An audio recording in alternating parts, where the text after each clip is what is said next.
pessoal, meu nome é Raíssa. Hoje a gente vai estar falando um pouquinho sobre destilação fracionada e hidrocarbonetos. Bem, nesse assunto hoje a gente vai falar muito de petróleo. E como vocês todos sabem, o petróleo ele sempre está nas notícias do jornal, certo? Sempre a gente fala ou da alta do petróleo ou da baixa do petróleo. Esse petróleo, ele é um líquido viscoso, certo? De cor preta, geralmente ele parece um óleo, na verdade, e ele é muito utilizado e muito valorizado no mercado internacional. Bom, como que a gente obtém o petróleo? O petróleo ele pode ser obtido de duas formas, ou terrestre ou marítima. Então a gente consegue obter tanto na terra normal, que a gente tem um tipo de extração, quanto no mar ou no oceano, no caso, que a gente vai ter outro tipo de extração. Eu não vou ficar falando muito sobre o tipo de extração do petróleo, porque não é o maior interesse que a gente tem aqui hoje. O maior interesse que a gente tem é depois que a gente já extraiu o petróleo, como é que a gente faz para processar esse petróleo, que é um processo que acontece nas refinarias de petróleo, certo? O petróleo, vamos falar novamente, ele tem várias implicações comerciais, certo? A gente teve os choques do petróleo lá em 1973 e 1979, que tiveram grandes influências no mercado internacional como um todo. A gente tem um dos maiores produtores de petróleo, que é o Irã, e o Irã ele acabou fechando essa produção de petróleo no segundo choque do petróleo em 1979, o que acabou afetando o mundo todo. Tudo bem, pessoal? Bem, o que acontece? Hoje em dia a gente tem as altas e as baixas do petróleo que também acabam afetando um pouco no nosso bolso. Vocês vão saber daqui a pouco por quê. Bem, na refinaria do petróleo, a gente vai ter vários processos ali acontecendo ao mesmo tempo. Um dos mais importantes é a destilação fracionada, que é o que a gente vai falar hoje. Mas, professora, por que a gente fala tanto do petróleo? Né? Por que o petróleo é tão importante? O petróleo, ele é um dos responsáveis, na verdade, o maior responsável pela produção que a gente tem de vários derivados. Vocês já devem ter ouvido falar de derivados de petróleo. Os derivados de petróleo principais são o GLP, a gasolina, o querosene, o óleo diesel, o óleo lubrificante e os resíduos. Tudo bem? O GLP é um gás, tá, pessoal? É o gás de cozinha que a gente utiliza geralmente. É o gás liquefeito de petróleo. Bom, esse gás de petróleo, ele tem de 3 a 4 carbonos. A gasolina tem de 5 a 8, o querosene tem de 11 a 12, o óleo diesel tem de 13 a 18, o óleo lubrificante de 26 a 38, e depois de 38, ali 39, a gente tem já os resíduos de 40 a 80 carbonos. Professora, carbono? Hã? O que você está falando? Carbono, pessoal. Os hidrocarbonetos, eles são os maiores componentes que a gente vai ter no petróleo.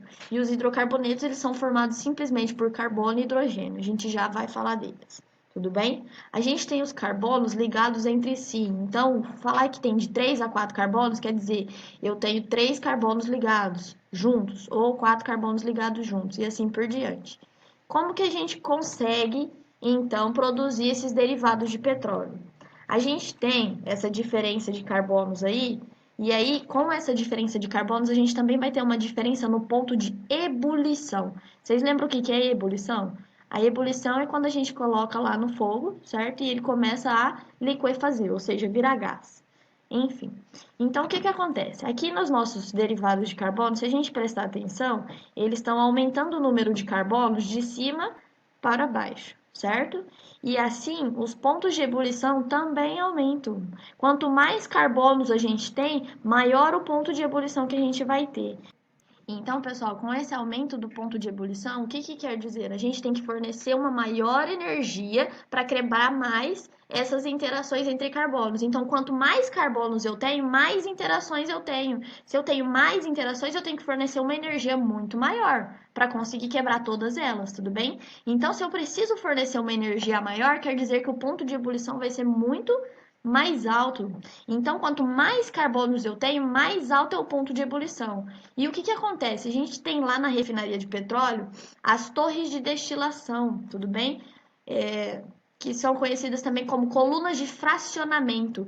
A destilação fracionada é nada mais, nada menos do que a quebra em menores, tudo bem? Em pedaços menores. Então, o que a gente vai fazer? Coloca o petróleo bruto lá na fornalha, ou seja, coloca fogo, esquenta, tudo bem? Até que ele comece a virar gás.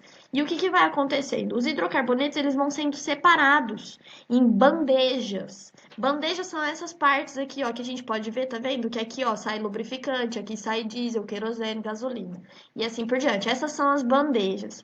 As bandejas funcionam da seguinte maneira: quanto menos carbonos eu tenho, menor é o meu ponto de ebulição. Então, mais rápido eu vou virar gás. Certo? Quanto mais rápido eu viro gás, mais eu subo. Então, aqui em cima, ó, lá na primeira bandeja, vai sair o quê?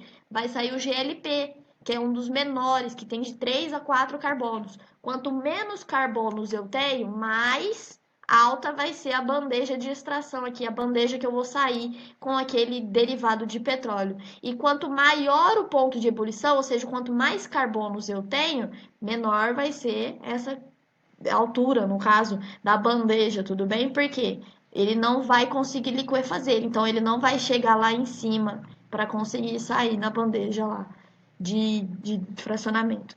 Tudo bem, pessoal? Então, novamente, quanto mais carbonos eu tenho, eu vou sair aqui embaixo porque o meu ponto de ebulição é muito grande. Quanto menos carbonos eu tenho, eu vou começar a sair lá para cima porque menor é o meu ponto de ebulição. E aí vocês podem ver que cada uma das bandejas tem um dos derivados. Aqui em cima vai sair o gás, que é aquele que tem o menor, que é de 3 a 4 carbonos. Depois a gasolina, que é de 5 a 8 carbonos. Depois o querosene, que é de 8 a 11. E assim por diante. Até que aqui embaixo a gente tem o resíduo, que são as parafinas, o asfalto, o alcatrão, que é utilizado lá no cigarro e assim por diante.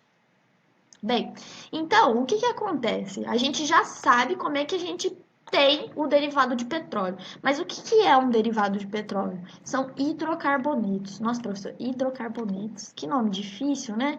Não, hidrocarbonetos não é um nome difícil. Porque se a gente quebrar ele no meio, a gente já tem o que ele é. Hidro de hidrogênio, carbonetos de carbono. Então a gente só vai ter hidrogênio e carbono. Professor, se eu tiver oxigênio, não é hidrocarboneto. Se eu tiver nitrogênio, não é hidrocarboneto. Hidrocarboneto só tem hidrogênio e carbono. No petróleo só tem hidrocarbonetos? Não, tem outras coisas. Mas o principal são os hidrocarbonetos. Ok? Então, os hidrocarbonetos, o que a gente vai fazer? Como que a gente sabe o que é um hidrocarboneto e o que a gente tem que saber sobre hidrocarbonetos? Primeiro, a gente tem que saber o carbono. Carbono querido e maravilhoso, representado como C. Ele tem número atômico 6, vocês já sabem disso, é só olhar na tabela periódica. E por isso a gente sabe que ele tem 4 elétrons de valência. Então, ele tem 4 elétrons livres para fazer ligações. Isso quer dizer que o carbono ele pode fazer 4 ligações. Ele tem que fazer 4 ligações. Professora, 4 ligações é 5? Não, 4 ligações é 4. Então, 4 ligações, não esqueçam disso nunca. Tudo bem? Vamos lá. 4 ligações. Como que o carbono pode fazer 4 ligações? Ele pode fazer 4 ligações simples? Uma com cada átomo? Pode. Ele pode fazer ligações assim, ó, uma dupla e as outras simples? 1, 2, 3, 4. Pelo amor de Deus, não me coloque 5, nem 3. 4 ligações. Ele pode fazer duas duplas? Opa, duas duplas. 1, 2, 3, 4. Ele pode fazer uma ligação tripla? 1, 2, 3 e uma simples? Sim, essas aqui são as configurações que vocês vão encontrar sobre carbono, tudo bem, pessoal? Porque o carbono faz 4 ligações e ele só pode fazer desse jeito. Agora, professora, como que eu faço um hidrocarboneto? Eu posso pegar, por exemplo, um carbono e ligar em outro carbono, ok? Eu tenho uma cadeia carbônica, então, com 2 carbonos. Só isso. Para ser um hidrocarboneto, eu vou pegar essa minha cadeia carbônica e vou completar com hidrogênios. Esse meu carbono, ele não está fazendo essa ligação aqui? Então, ele tem uma ligação. Faltam 3 ligações. Então, eu vou ligar um hidrogênio aqui, outro hidrogênio aqui e o outro hidrogênio aqui em cima. Agora, ele tem uma, duas, três, 4 ligações. O outro carbono, ele não está fazendo esta ligação também? Então, ele também tem uma ligação e precisa de 3 ligações. Então, vou pôr 3 hidrogênios. 1, 2, 3. Quantos hidrogênios eu tenho? 1, 2, 3, 3 ligações, mais essa aqui, 4 ligações. E se eu tiver uma dupla, professora? Vamos pegar uma cadeia de 3, com uma dupla aqui, ó. Como que eu faço? Vamos sempre carbono a carbono. Esse carbono está fazendo uma ligação. Falta uma, duas, três. Coloque hidrogênio. O segundo carbono está fazendo quantas ligações? Uma aqui com esse carbono e duas com o outro carbono. Então, ele tem um mais dois, três ligações. Então, falta só um hidrogênio. Vamos colocar nele. Professor, podia pôr outro hidrogênio aqui em cima? Não, porque senão esse carbono ia estar fazendo 5 ligações e ele não pode. Próximo, eu tenho esse carbono aqui fazendo duas ligações, então faltam dois hidrogênios. Professor, a posição do hidrogênio altera alguma coisa? Eu podia pôr esse hidrogênio aqui em cima ao invés de embaixo? Poderia. Você só não pode colocar mais ligações do que o carbono consegue fazer. Sempre 4 ligações, tudo bem, pessoal? Isso aqui são os hidrocarbonetos. Como vocês podem perceber, pode ter tripla ligação, pode ter vários e vários e vários carbonos na sua cadeia. Então, é bem fácil, na verdade, de você conseguir completar as ligações, a valência do carbono, no caso. E assim a gente começa os hidrocarbonetos. Essa é a primeira aula, no caso, de hidrocarbonetos. A gente vai ter mais, porque a gente vai falar de várias especificidades e também das nomenclaturas desses compostos. Tudo bem, pessoal? É isso na aula de hoje. Deixa o seu joinha aí no vídeo e se inscreva no canal.